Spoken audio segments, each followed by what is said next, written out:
Well, the third and final debate is in the books. Couple of observations. I was kind of sitting there puzzled by Mitt Romney. He just did not seem very aggressive tonight. He of course used a lot of facts, but he kept it. He just kind of kept his distance from the president. And looking at the president's body language, the president was like, oh, he was just sitting there ready to pounce on something. I thought Libya would have been a perfect opening.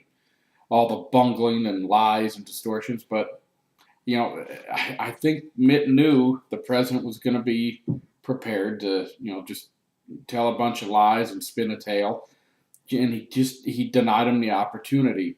Um, I thought the president was extremely rude and condescending with his snarky little comments like, "Oh, I don't think you paid enough attention to the military. We got these things called aircraft carriers where they can land airplanes on them, and submarines. Submarines go under the water." And this was in reference to Romney wanting to bolster the military, saying that we've got the smallest navy since what was it 1917, and that's when Obama came out and said, "Hey, well, we've got some new inventions called a battle or an aircraft carrier and a submarine." Well, Mr. President thought he was going to be super smart and snarky.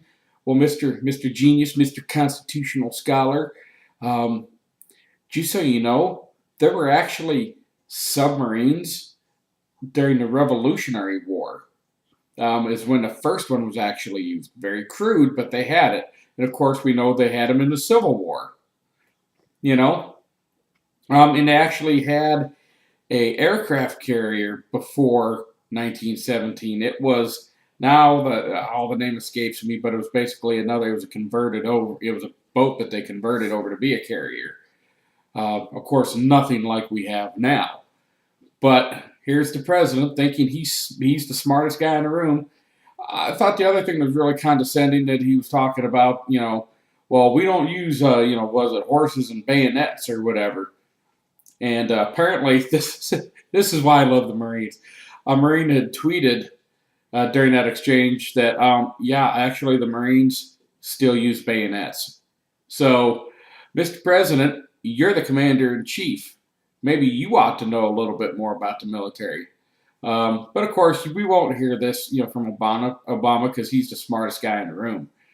I mean,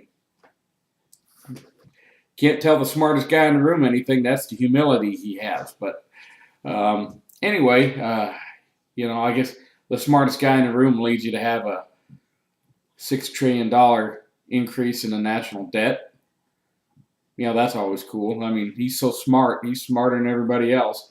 He added $6 trillion to it. But anyway, that was just some basic observations. I've been up all day, so I'm going to cut this one short.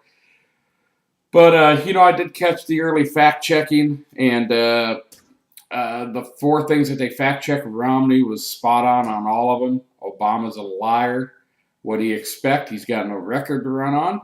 He, his foreign policy is a disaster. His economic ideas are a disaster.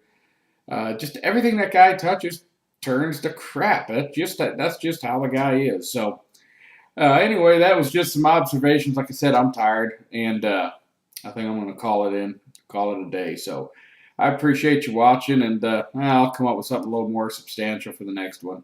All right, I appreciate it.